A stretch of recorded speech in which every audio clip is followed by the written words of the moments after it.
So nice to see you all here. I'm Katharina Kelsey. I'm a member of this fellowship and welcome you here this morning.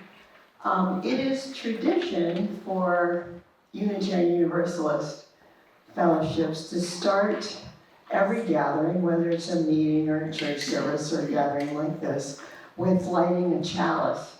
And the symbolism of that is just to celebrate the fact that we're in community, and that when we are in community and together, that's when great things and transformation can happen.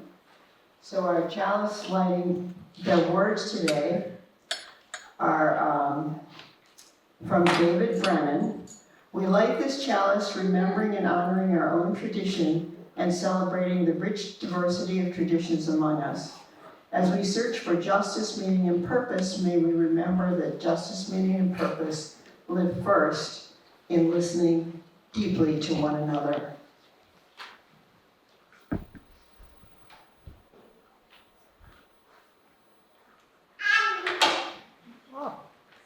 So today is the last of our Summer Lyceum series, number 9, in presentations. And we're happy to have with us Julia Gentleman Byers.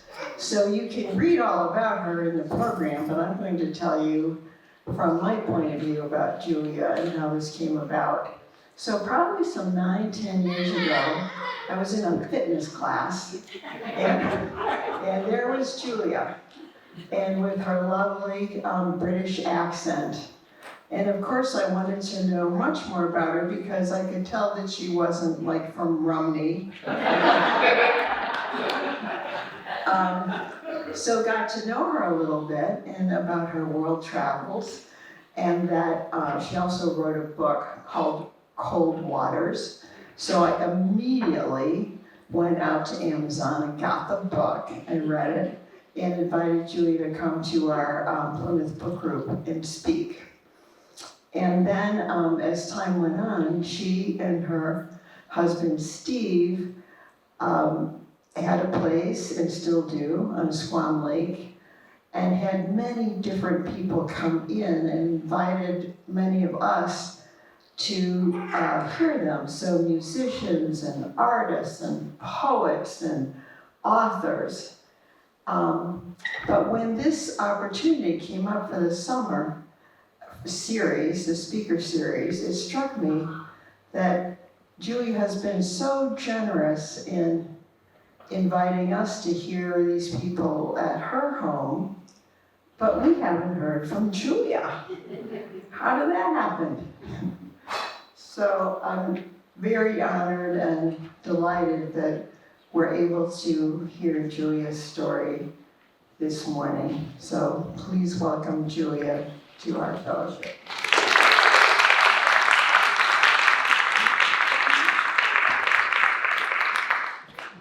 Testing. Not yet. Testing, testing.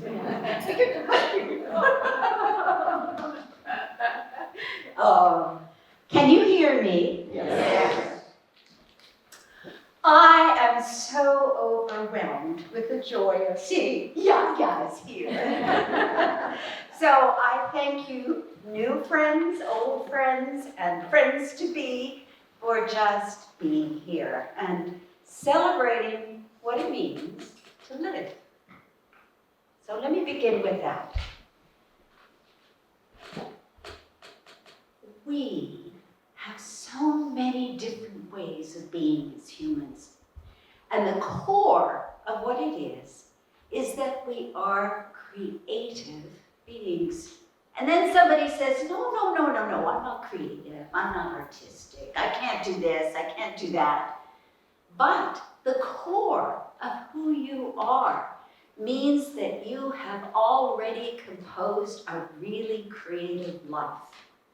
So what we're going to share in this little time together with such wonderful people is a little bit about the power of the arts for me in my life, and the power of the arts in your life. You don't have to be an artist. An audience in and of itself is an appreciation of the arts. just as much as knitting and cooking and gardening and everything else that comes with that. The arts are integral to who we are as human beings. So I have this lovely little book that I carried around for a lot of years, and I'm going to pass it round. You might want to take a peek at it. It's called The Creative Spirit. I don't know if anyone's seen this or not. It was a lovely PBS series, and it was written about the role of the arts. Today we're talking about resilience.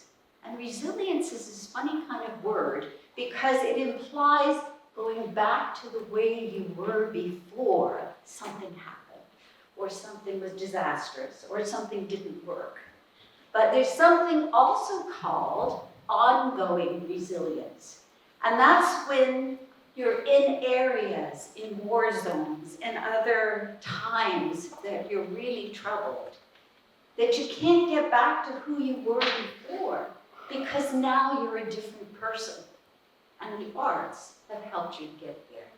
So let me give it to the already converted to the choir, Sarah, just to begin to pass around. And there's lovely little quotes in there that really mean a lot along the way. So as I said, I'm going to fuss about, tell little stories, and then I'm going to share with you some of the latest work. Oh, I love the child in the room. Isn't that gorgeous? He can speak all he likes. It's lovely, absolutely lovely. So thank you. To share with you the humanitarian work that I've done most recently in the last couple of years. And dear Steve is going to show that to us in two sections. One is of the organization in ARA, and the second bit is when they wanted a week-long mental health opportunity for children who were burn victims because of the war. So I'll tell you a little bit about that. But before I go there, this is the fellowship of the people in the room. And I'd love you to turn to the person beside you and share, oh, look who just walked in the room. Wow! Another creative person. Love it. Thank you, Don, so much. So turn to the person next to you and say, what has the role of the arts in your life been like? Whether you're a supporter, a creator, something that got you through with the arts. So just have a little mumble between just a few minutes. Please finish the conversations that you've had, because unfortunately I just cut you off, and you may want to continue telling the story of whatever you said. So please, after this, make sure you go back to that person and finish that conversation. It's a big part. I interrupted you. So, what did you learn? Learn anything new, or was somebody really attached and got through? Yes, please. What I learned was that some people consider what they do not creative, and yet, in reality, it is. Yes. So art has many different forms, not just the traditional. Yes. And Like the art of creating good conversation and listening, and curating people to get together and to talk to each other about important topics and important meaningful issues. That's an art form unto itself. Oh, so true. Thank you. That's just, and you're talking to Jane, and it's just, that's just the spirit of it right then and there. So, thank you. That's lovely. When I talk about arts, I put the S at the end. And I put the S at the end because it's dance, and it's music, and it's drama, and it's people, and it's play. How many times do we still play? Do we forget how to play? So it's integral to who we are, and play is in the conversation as well, and the love and the care that goes with that as well. So thank you, that's a lovely way to begin. Someone else? Because this is a courageous room after all. So I learned that Becky first told me about that she's creative in problem solving. So I really enjoyed that. And we need problem solvers. Oh my goodness, this world is a mess. I mean, how can anyone say you wake up in the morning and you go, oh my God, another thing on the news, I have to listen to it again, I have to go through it again, I don't want to do that. To have problem solvers who know that they can make a difference in the world. They Not believe. successful.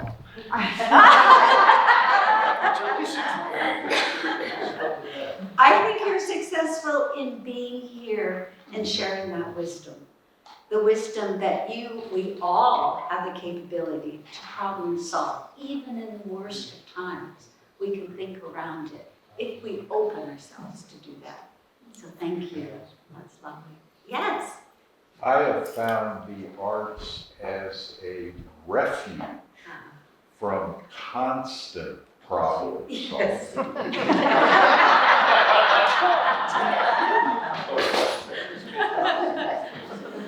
Especially true now. Every single day is another problem. Whether it's personal, whether it's medical issues, whether it's age issues, it's just living. You need it again and again and again and again. But what's integral to that, thank you for that, is finding your own form of expression. You all know everybody else does amazing things altogether. But what is your form? And what is your form today? What is your form? Different than it was yesterday, different than it will be tomorrow. What is the root that you need to express and give out for your own resilience? Not for somebody else's for a moment, but for your own. So in the spirit of that, the other person that you didn't speak to, next on the other side, I'd like you to take something in here and tell the other person how it inspires you, or not. When you reach in not looking, not expecting, just reach in and see what you would find. So let me pass that around. I'll start over here.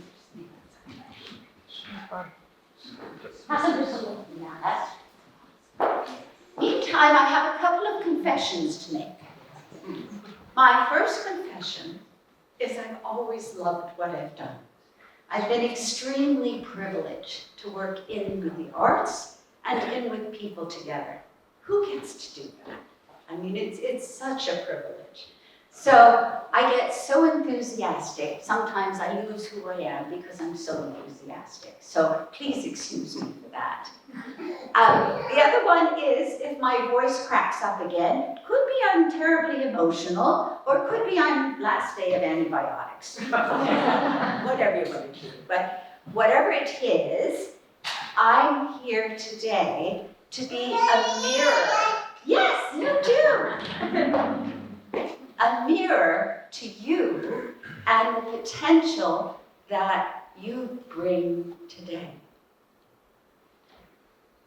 And I really want that to sink in a meaningful way, because you showed up. It's beautiful outside. It's a Sunday morning. You could have another coffee. And you showed up out of friendship, care, and love. And I would say, hope. The lovely little blurb that my dear soul wrote talked about the bits and pieces of my life, and there's lots more in there that I would love to share with anyone who might be interested along the way.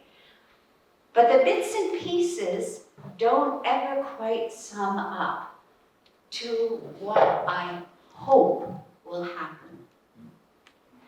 Part of humanitarian work is believing in hope, in believing that children, in this case, do have opportunities where there are no opportunities. And what I'm going to share with you is about these children that are in refugee camps. They're Syrian refugees. You know, the Western world, the Eastern world, whatever world you're in, they're children. And they're in the middle of a war zone. So For my life, for me, children are children. It doesn't matter what color, what creed, what religion, whatever it is, they deserve to have a life. So here it is in Beirut, in Lebanon, and the bus comes and brings these children from all different sections, Palestinian, Lebanese, Syrian. They pick them up, and these children have 80% of burns over their bodies. So you can imagine the disfigurement that comes with that, and that life has shortened for them because they're not who they are in their families, and they're not reaching their true potential because they're afraid to get out of there. There was one little boy was taken by ISIS. Did I say that right? ISIS. And he was abducted from his home, and they took him away. This poor little boy was turned into a soldier, 10 years old. He literally had to kill other people to stay alive. And then they are able to rescue the little boy back. How do you rehabilitate somebody who's done so many atrocities that you can't even imagine? Where do you start? That's what that's all about. So the first way to start was having other children who were in similar situations, that they would have the opportunity to play with each other, to get to know each other in ways that they never thought possible. This isolated boy ended up being so involved in this program, it was seamless, absolutely seamless. The program was a week long, 2 groups of children, 10 in each as a pilot. And some of you have seen this work before because it started with Susan. And Susan, next door to me, is married to Henry. And when Henry saw me 5 years ago, 10 years ago, 7 years ago, whatever, he said, I know you're going to like Arwa, because she's doing the things that you are doing, and I think the two of you should get together. Yeah, Henry, yeah, that's great. We'll get together. Well, I'm at Swan Lake, I'm on the lake. And then tragically, Henry died. And I was beside myself because I felt like I had never given back to Henry what he had wanted and the connections. And there was Arwa Damon, the CNN reporter for war zones in the Middle East for 18 years, and she had started this foundation. And when we talked, here we're in all grieving Henry, but when we talked together, she said, what will it take to get you to come over to Lebanon? And I said, you got me, it's Henry. You know, I'm going. Swan Lake is the most beautiful place that many of you know. And I thought I had disappeared.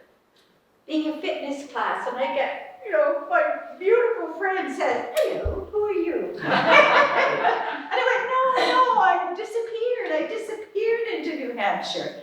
And she brings me out again. And here was Arwa bringing me out to say, we have to do it one more time, or whatever. So I thank you for the home and the inspiration and honoring Henry for this. Have we got all the way around? This way? Almost there? Everybody have it? Does everybody have one? I believe so. Okay, so whatever you are holding precious in your hand, turn to the other person and have a conversation about what that little toy inspires them. So once again, please finish the conversation after if you need to, because I do cut you off, so I apologize for that. You're just playing with a little toy? Were you really just chatting about this little toy that's there? I don't know. What do we hear from the children over there? Yeah, what did you get? Luna, we got a sloth, and she brought a sloth. Wow, that's great! Wow, magic! Yes, and the other one? And It's a lemur. a lemur. Wow. Do you know about a lemur? No clue. I don't have a clue either. We could make it up, you know. We could figure out what it does and where it goes and what it is. So I think if you're a child or a child at heart, you might need to keep the little toy. And for the rest of you, we'll have them back in the bag. So, what happened when you looked at this little toy? Were you inspired? Any stories? Human stories?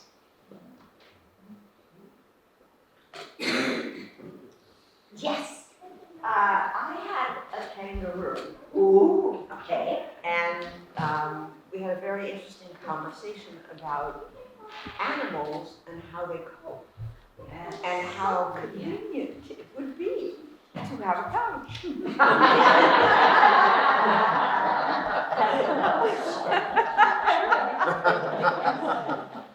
So you know, animals tell a lot about a person.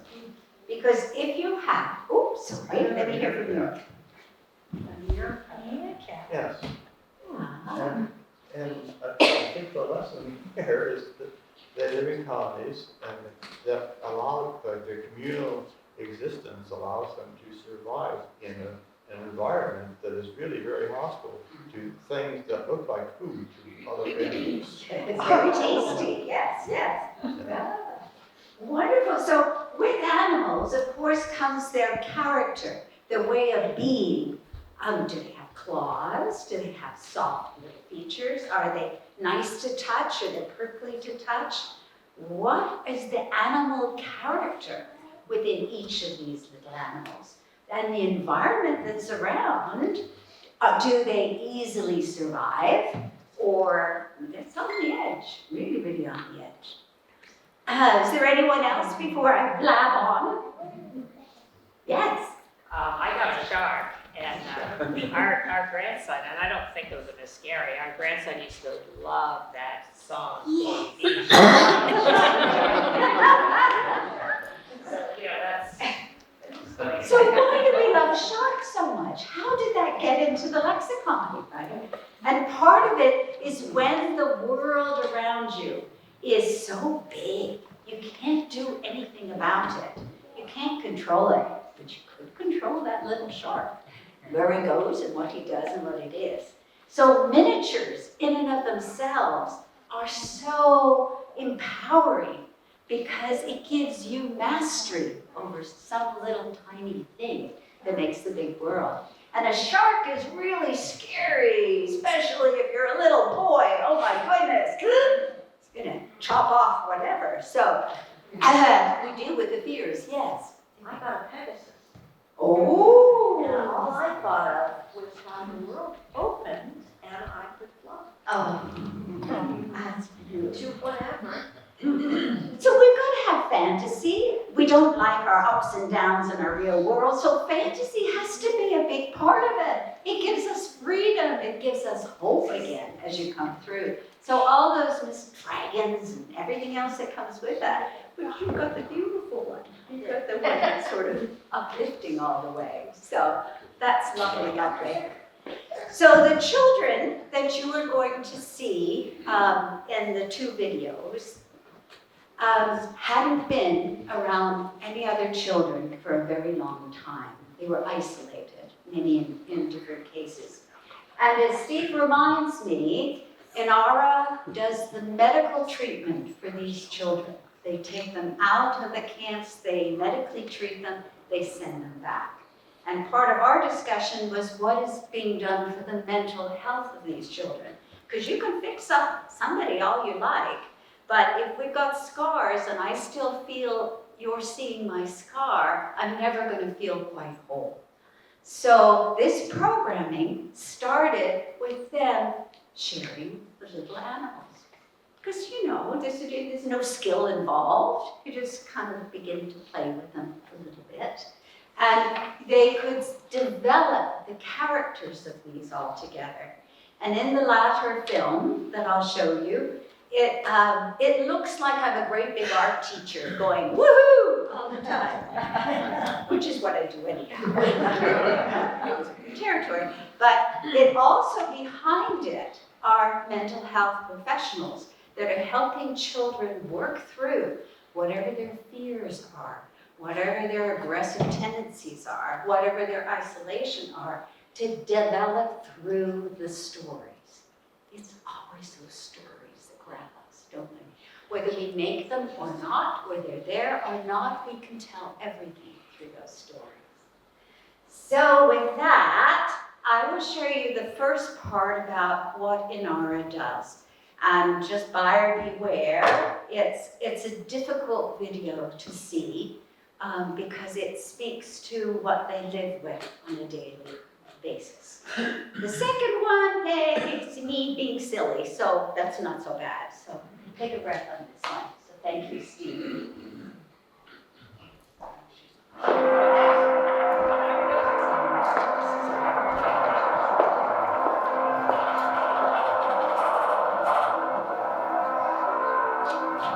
There are images that are just completely seared into my mind. Still photographs almost, mostly of children's faces and of the way that the trauma of everything that they've been through just plays out on them. And most of the time when you come across these children in the war zone, they've just fled the violence. They've just been pulled out from underneath the rubble. They're shocked, they're traumatized. Her name's Maria, she's 10. And there with her older sister, Anna. They say a mortar hit their house just as they were trying to make a run for it.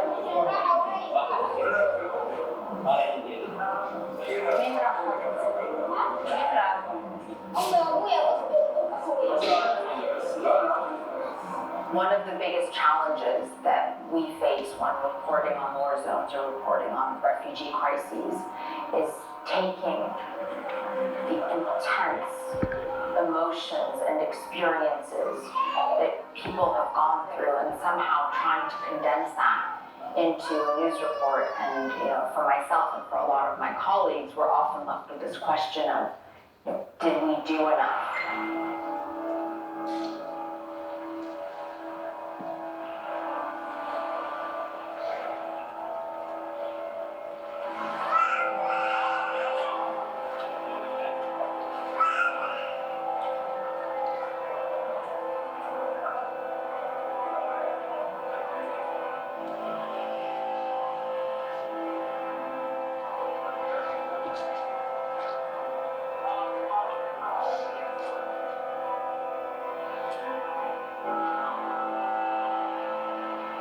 The children on the refugee route, their parents have taken such risk to try to get them to what they believe is going to be this better life.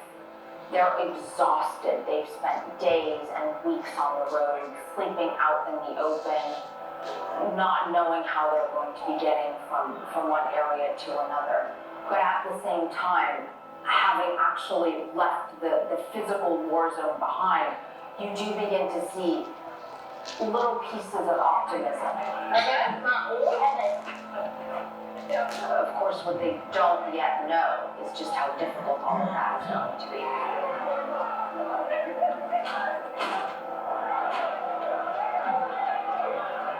البنت هاي كانت بسوريا ملكة، هلا طلع هذا مو منظر بنت، هذا منظر مشردين. It is heartbreaking to witness such despair, but I've also witnessed the power of kindness, of what it means to receive assistance, be it humanitarian, medical, or other forms of support. And whether it's coming from individuals or from charities that are operating around the world, the power of what's being provided, it's profound. Alleviating hunger, providing shelter, restoring dignity. And then there's what I see through my own charity, Inara, the impact of medical treatment. حاسه انه في شيء انه مو مظبوط بوجهي، والله حاسه بوجهي انه مو مظبوط. بس من وراء عمليات حاسين ايه نفسيا ايه الحمد لله، والحمد لله صحتها متغيره، هلا اعطيها حليب نوعي And what you begin to see, which is just so inspiring in so many ways, is this child story, this child psyche that was once so defined by violence and cruelty and evil begin to shift. And when you see that shift, you realize the profound impact that we can have on one another when we do actually reach out and help each other. Their mother is in tears as she's talking about everything that they went through, but also about what the impact was of seeing her son being treated, seeing people actually stand with them and support them, and how it's given them, the entire family actually, hope again. The most painful thing with seeing children in war zones and on the refugee route, whether it's through my work at CNN or through my charity, Inara, is realizing that that spark inside a child's eye, that innocence, that joy, it's completely deadened. But it's not gone. It's something that can be restored. But it can only be restored when we actually come together. And if we do want to create better opportunities, if we want to be better, then we have to do better by those who need us the most. Oh,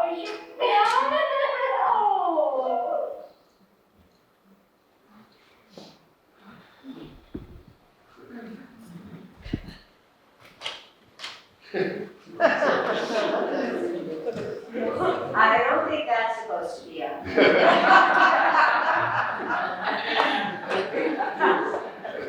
That's how we read.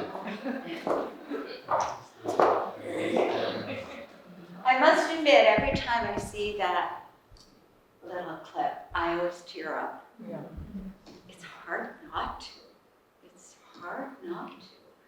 Because these are people in the world who also need you, even though you're far away. And I think it's the openness that we have towards all children and to each other that begins to open up something else.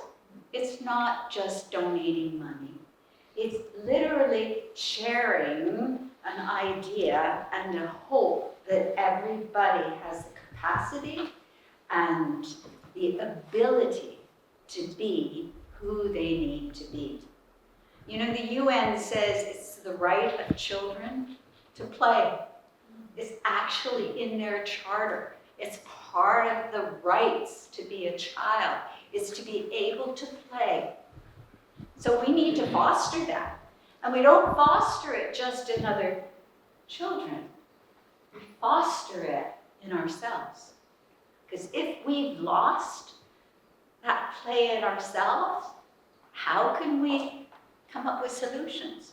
How can we problem solve? How can we tell those stories that need to be told? So now the next video is Silly Me. So if you can take little bits around it, and then I can answer questions afterwards. But thank you for your willingness and your openness to be a part of something bigger than this room, bigger than this area, bigger than life itself.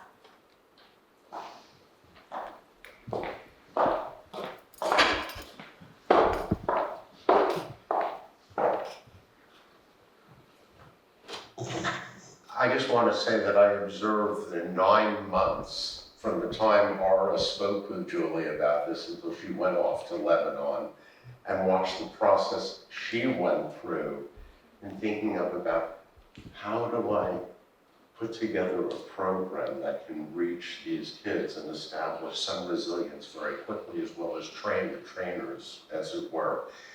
And maybe maybe you'll get her to tell you about how chickens somehow figured in the story. This is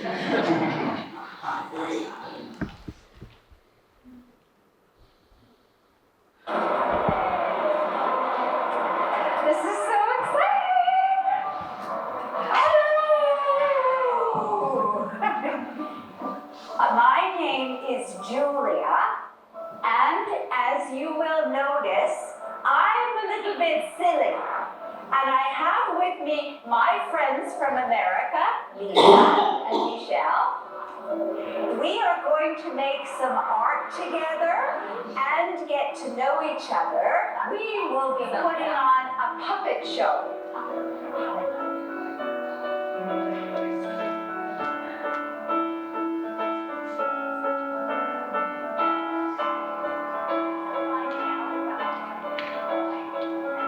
So this one is a pre-drawn or just get used to materials. So normally, most children would just explore space and colors and line or whatever, but they are so thirsty and they're so happy to be drawing so simple.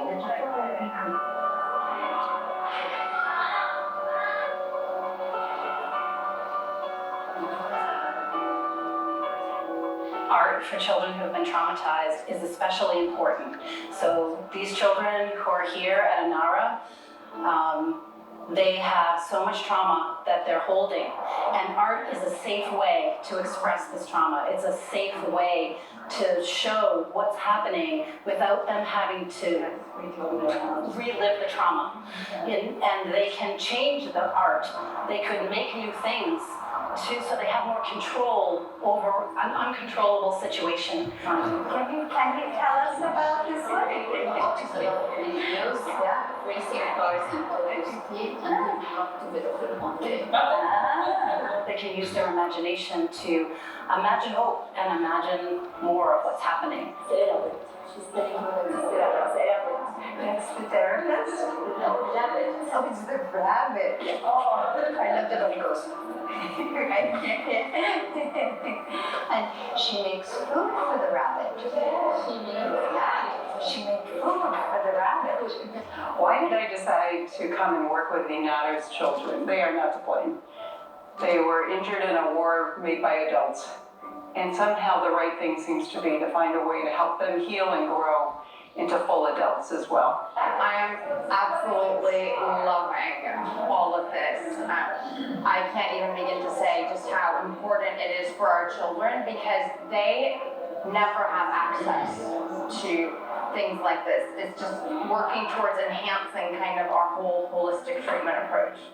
And now we're going to make your animals and the enemy animals all live together. So each group is going to help each other to make the one picture. Can you tell me more?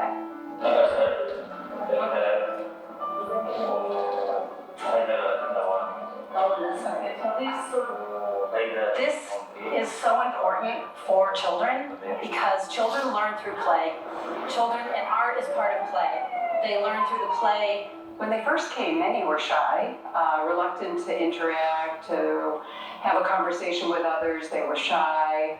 But through the group activities, the circle activities, the creative activities, I see them coming out just in a few days of that opportunity to be with other kids, to express themselves, to be able to move and play games like basketball. They process through the play. Adults talk, but children play. And so the trauma that they've had and the issues that they've had come out through the play and through the art. And creating the program the way that we did helps contain so that they're not re-traumatized and that they can use the art to process what's going on for them and grow and learn through the process. And what we're going to make are pillow puppets. So it doesn't have to be a bird.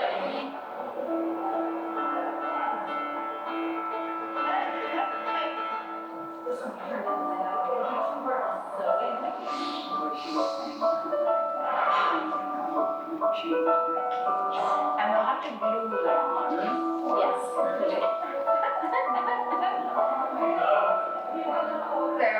she's doing half of a butterfly because everyone else is doing butterflies, so she wanted to be a little bit different. Yeah. Fair enough. Yeah, because then I keep it. That's okay then. Maybe we won't eat it. You can keep it, and then there in it. I love it. I see it. That's what I do.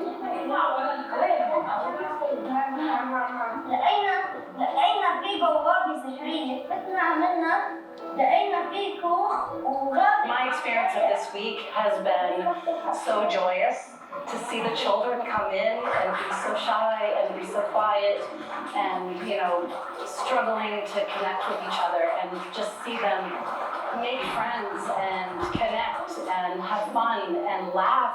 Some of them were sad and they were almost surprised when they were laughing. My heart was just bursting open with joy to see how happy they were and how much they had grown.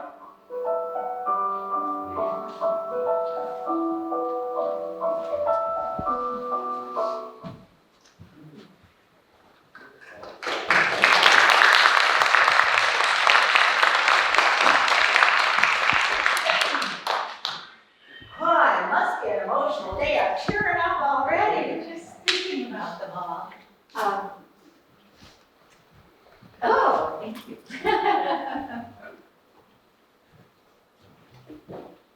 So Steve mentioned the chickens. I'm not sure if any of you, possibly many of you, have walked a labyrinth. Have you walked a labyrinth? We have one. Oh, how lovely. That's really, really nice. And the labyrinth, of course, goes through the path, and you get through the center, and then you come out again. And you're, if you will, spiritually thinking about what the path is about and how you're going to come out again. So I was in Hawaii, that's another story, and I started on the path. And were these chickens, the lilies, sort of went across my path. And they went all over. So I said, that's it, it's birds. It's birds, that's what I'm gonna focus on. Birds of a feather. So I had to make some prototypes to see how it would work, how long it would take, because you paint it and you have to sew it and you have to stuff it and you have to bring it all over the place. So I thought I'd boldly share with you some of the early prototypes.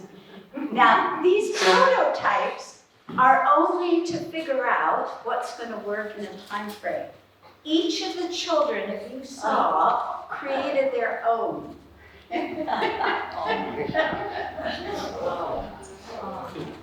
these were the little ones to begin with. And they're empty on the other side because we are all very unfinished. And nobody's perfect. So as unfinished as they are, they can be around to play. Now, the children took their own and used it after the puppet show as a pillow back to refugee camps. And it stays with them because it's something in their tents and whatever that can be a soft part that sort of goes with that. So I thought you might want to see a bit of a giggle about this. But I got so involved with this that I brought them to Mexico, where we now live part of the time. And because the world over there is so volatile right now. And Steve said, no, you're not going, not now. That I thought I would keep the spirit, the creative spirit of the children and myself alive. So I'm making 70 of them. We're going to have an auction, a pop-up thing, and the money will go back to an ARA, again, to support them. So it's done sort of the full circle in helping. And the journey to get there and to continue on still feeds my soul in a way that I don't even have words for. So when you talk about life's work, and you think of all the different things you've done, and then you think of, well, what am I going to do next? It's not over yet. What's the Monty Python thing? Not dead yet. So in the service of not dead yet, I'd like to leave you with something in these that I want you to go home and think about whatever the statement is, and and how it relates to you. Of course, it could not relate at all. But it's come to you for a reason, and whatever the statement says or does, think about how you could be creative around it. And I mean the big C, not the little c, the big C, of what you are going to do in this up and coming year that will be creative, that will honor these children far away, that will honor your neighbor, will honor your friend in the room, and dear friends here. Please think about that in a way that gives you hope, not for the uncertain times when we're not capable, we have no sense of control, the world is crazy, it's nuts, it's whatever. But yes, you do have the ability, you do have the wherewithal to make a difference now. And I hope with all my heart you do. Thank you.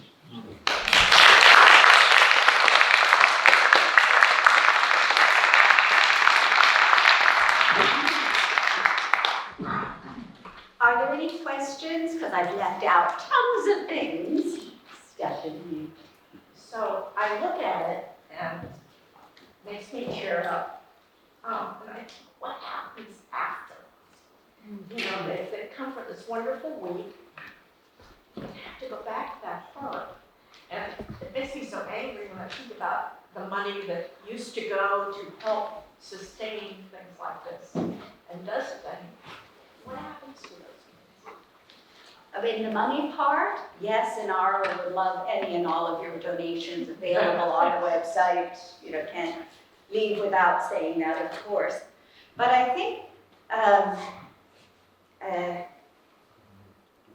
I've worked in, we were talking about how many different countries doing humanitarian work. And one day I was in Jenin, the refugee camp there. And Doctors Without Borders had brought me to their camp to work with people. And suddenly the car was swarmed with children. And they're going, Julia, Julia. And I was just like, oh my goodness, I'm in the middle of nowhere and they're saying Julia. So the driver said, you have to get out. You have to be with them. And the parents were in this bombed out house, no electricity.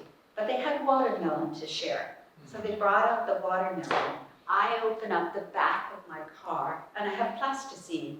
I have a little modeling clay, all colors. And I bring it out, and I sit down with the children for an hour. Parents are talking away. I'm with the children. And I make a little animal. And then the little girl says, oh my goodness, I'm going to make another animal. Soon we had a whole farm, and we had babies, and we had everybody there all around the farm. And then the sun's setting, and it's time to go. Well, then they go back to their world again. But I think they will always remember that lady who came from who knows where, and what she played with. She made us feel like kids again for that moment, and then they go back into their lives again. But they always remember that somebody from somewhere else cares. So no, we can't fix it. No, we can't make the conditions better. But the more involved we get, that's what they remember. That's what they honor in being alive, because we show them that they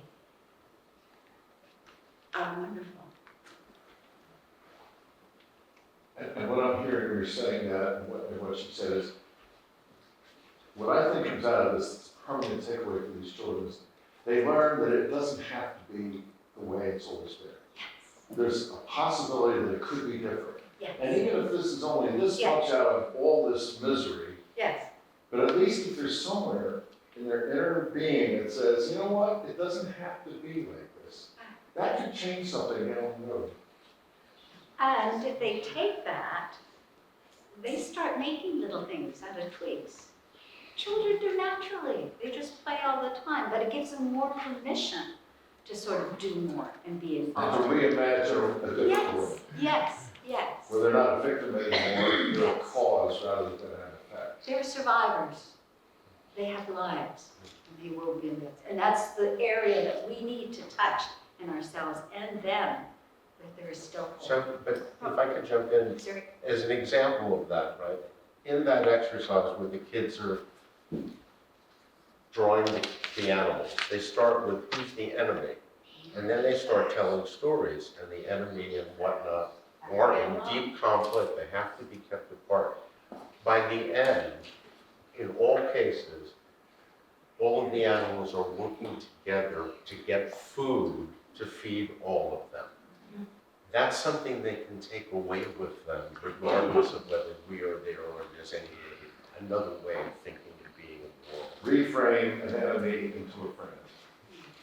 Well, remember in those murals, some needed fences, some needed bridges, some needed roads, some needed containment or whatever. It doesn't matter. We'll find a way. And that's the message. We'll find a way.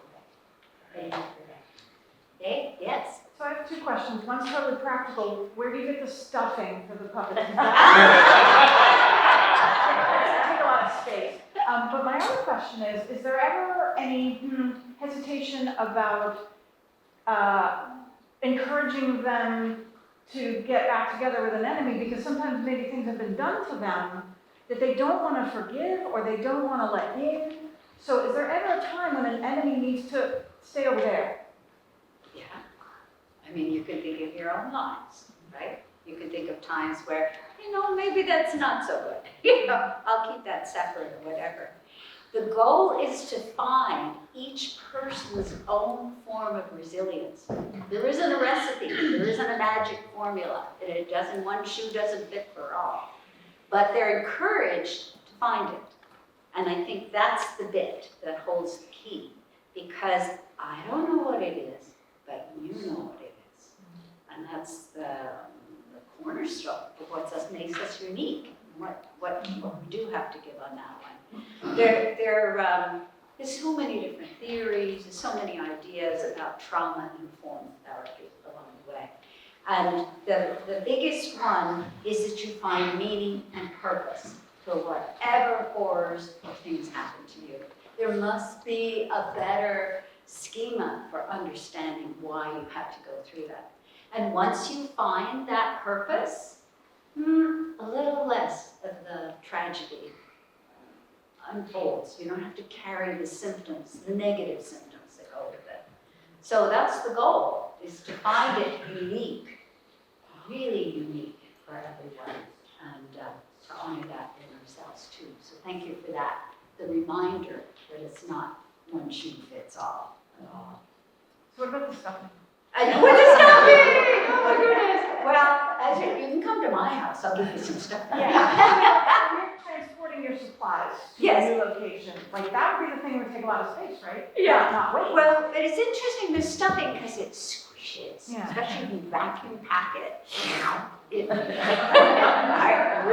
And Michael's, has lots and lots of stuffing you can get on the side. When I'm in Mexico, I go to the fabric store and I'm like, this comes out. It's hilarious. We can't even get through the door when we get here. But you can go and it translates. So in this particular pilot case, we sent a list ahead of time for the organization to say, we need this and this and this and this. But in the middle of nowhere, you can be creative. When I was going to another camp, I had art supplies, and you had to go through rows and rows of soldiers pointing at you as you got your art supplies and you're kind of going through. I mean, it's hilarious when you think about it. But everything was wrapped in bubble wrap and couldn't quite get there. So when I did get to the camp, I had 20 of them around. I gave them all a piece of bubble wrap. And what did everybody loves to do with bubble wrap? Right, having great fun. And now you add a little tape and you get a sculpture. Oh my God, we made some art. We're dealing with it. So you can use recycled things. When I was in Israel and Palestine, I said, we're going to the art store. Everybody got all excited. They said, oh, we're going to the art store. And so I brought them into a junkyard. And they went, what's this? And I said, look what you can find in here. This is amazing. And it's true, they came out with all sorts of sculpturals or whatever. We don't need the fancy stuff. We can even take old clothes and stuff them in. But that foamy, fluffy stuff is so cute, isn't it? So thank you. Yeah. And please get lots of stuff. Anything else? Is there a question? By the window? Yeah, I think there was a question. Do stretching because this is a lot of talking. We should get on with doing. Very, very patient. Thank you. Yes. When were you in Syria is one question, and how did you stay personally safe? I've been led to believe that's a pretty dangerous place to be at this time. So at this very moment, yes, that's why I'm here. So he won't let me go. Well, Okay. First off, she was in Lebanon. Oh, you were in Yes. Lebanon. Right, because that's where the Syrian refugees have come. Oh, okay. But having said that, Lebanon is not a very safe place to be right now No. either. So this was 3 years ago. Yeah. Oh. And then you jump back, I was in the Syrian refugee camps that were miles and miles and miles. Okay. The sort of the previous year. So you don't, to go into any place, you have to feel safe yourself. You're absolutely right. Because if you don't feel safe, how can you be there for someone else? So I make sure I have enough contacts on the ground that know when I arrive and when I do and that sort of thing.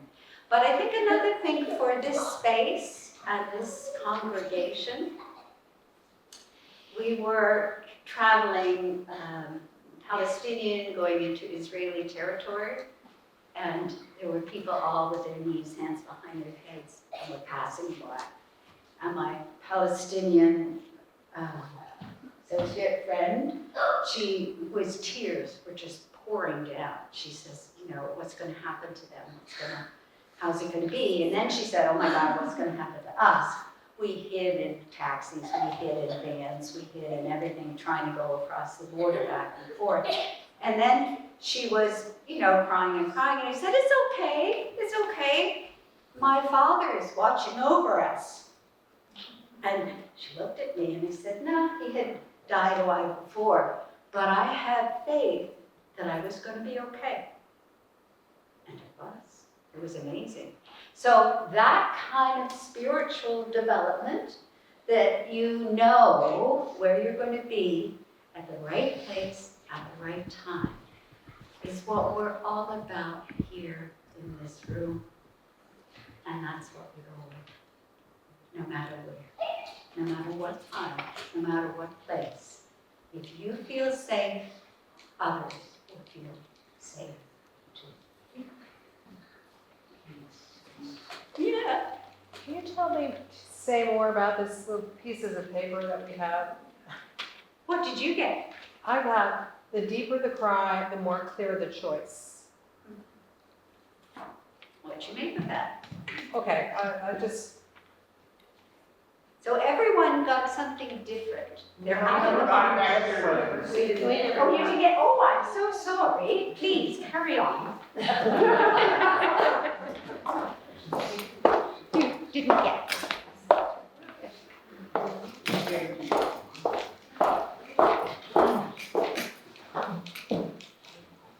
So just in response to that, they're random, obviously, and they speak or they don't speak, but they make you pause. They make you think about it, like the book review, you know, how did I relate to that? What meaning does it have for me? We're going for meaning and purpose. That's why we're all here. Thank you for reminding me that was interesting. That's great. Thank you.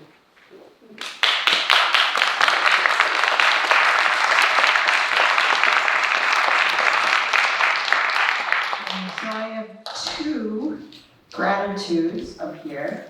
And before we get to Julia, one is to Jonathan. Jonathan is in the back. He has been here Sunday after Sunday after Sunday doing live streaming for our remote viewers when our own tech staff is not available in the summer. And we've had as many as between 30 and 40 people watching us online. It's just been amazing. Jonathan, to tell you a little bit about him, is head, I believe, of Penny Baker TV and also a junior at Plymouth State University, and his classes already started. So I have something for Jonathan. And the other gratitude, obviously, is for Julia. So this, I think, in the other presentation we had this summer that made me feel such awe at what you're doing was Common Man for Ukraine, because you're there. And it's just so incredibly inspiring, where the rest of us watch the news and maybe write some checks, but this is just amazing. So we have a candle of gratitude to give you for all the heartfelt work that you're doing. I just think you're amazing and makes me chill up too.